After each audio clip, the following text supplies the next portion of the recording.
Svētdien lieliskos laika apstākļos Biķernieku sporta kompleksā tika aizvedīts tradīcijām bagātā šosejas riteņbraukšanas sacensību seriāla Baltais cerību kauss otrais posms.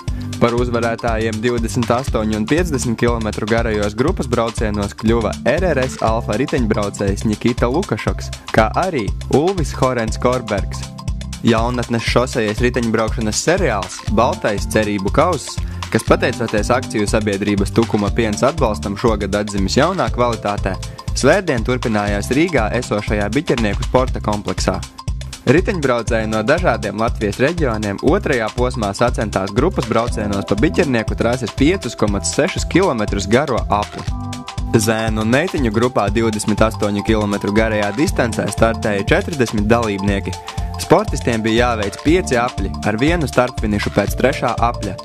Sacensību laikā nopietni atrāvieni netika pieļauti un startfinišā spraigā cīņā uzvarēja RRS Grīva Nordeķi komandas riteņbraucējs Ričards Roberts Sauja, kurš tika pie baltais un nutrenta pārsteiguma balvām.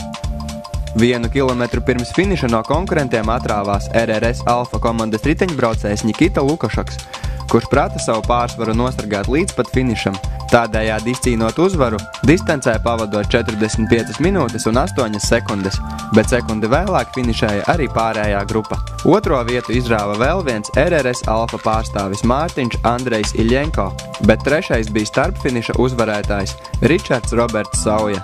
Kopvērtējumā par Baltais cerību kausa līderi kļuva Nikita Lukašoks, kuram seko pirmā posma uzvarētājs Ādams Veins Rozenfelds un Ričards Roberts Sauja. Komanda vērtējumā nepārspēti palika RRS Alfa, kam seko Kuldīga un RRS Grīva Nordeķi. Liels paldies, puiši! Meitiņu konkurencē šajā distancē uzvarēja dobelniece Megana Grīslīte, kurai sekoja Viktorija Loiko no RRS Vecmīlgrāvis un vēl viena dobeles pārstāve Megija Grīslīte. Nemazāk aizraujoši notikumi risinājās jauniešu sacensībās. Nemitīgi distances laikā no lielās grupas sekoja virkne atrāvieni. No pārējiem centās aizbēgt gan talsinieks Raimonds Zlotņikovs, gan kuldīdznieks Kristaps Pelčers, bet sacensību vidū izveidojās 5 riteņbraucēju liels atrāviens, kas vēlāk izrādījās izšķirošais. Tajā bija gan kopvērtējuma līderis Ulvis Horens Korbergs, gan arī ķekaunieks Niklaus Boļšis, Kristers Ansons, Maksims Klopovs un Niklaus Aleksandrs Čakšs. Startfinišā pie atbalstītāju balvām tika Korbergs, un līderu piecinieks kopā sasniedza arī finiša taisni. Cīņā par uzvaru lieliskā cīņā uzvarēja Ulvis Horens Korbergs, kurš spēja atrauties no Ķekavas novada sporta skolas pārstāvja Niklāva Boļša, kuram otrā vieta. Tikmēr uz goda piedestāla zemākā pakāpiena kāpa Maksims Klopovs. Korbergs pēc šīs uzvaras vēl vairāk nostiprinājās kopvērtējuma līdera pozīcijās, bet viņam seko Boļšis un Čakšs. Jauniešu meitiņu grupā tikmēr nepārspēta palika RRS Purvciems riteņbraucēja Viktorija Spjoviča. Jā, paldies, sacensības bija ļoti grūtas, bija daudz atraušanās mēģinājumu tieši no RRS Purvciems, RRS Alfas puses, jo viņiem bija komandas līderis ļoti stiprs džeks, un viņš visu laiku man ķēra un nelaid prom.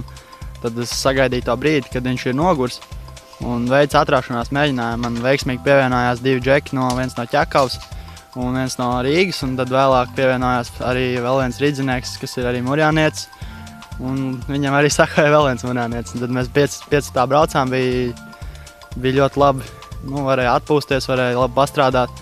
Līdz ar to mums bija lielāks izredzes aizbraukt prom un noturēt pārsvaru. Konkurence bija sarežģīta, jo man padodas ļoti labi sprint finiši, un līdz ar to citi to mēģina izmantot. Viņi man nelaiž aizmugurē, viņi man mēģina atsēdēt finišā, lai pēc tam varētu izkarot to pozīciju. Tāpēc līdz pēdējiem brīdim domāju, ko darīt, kā pareizāk, un tad gaidīju, kad viņi satrauksies, sāks raut, un tad es arī izmantoju to viņa aizēju un aizbraucu garām. Jā, Biķernieki ir ļoti labi pazīstami, klasika. Vienmēr braucam apļi jau zināms, bedres zināms, visas vietas. Priekš manis laba trasa un padodas līdzinamos braukt labāk nekā kalnos, tāpēc pagaidām priecājos, ka var noturēt līderu krekliņu. Un cik nozīmīgi tev ir šis līderu krekliņš šajā Baltais cerību kausā? Tas man ir ļoti nozīmīgi, ka tas ir mans pirmais līderu krekliņš manā mūžā, un ja reiz man viņš ir, tad man arī par viņu ir jācīnās. Baltais cerību kausa seriāla 3. posms gaidāms 21. jūnijā Carnikavā. kad riteņbraucēji sacentīsies kritērija braucienā.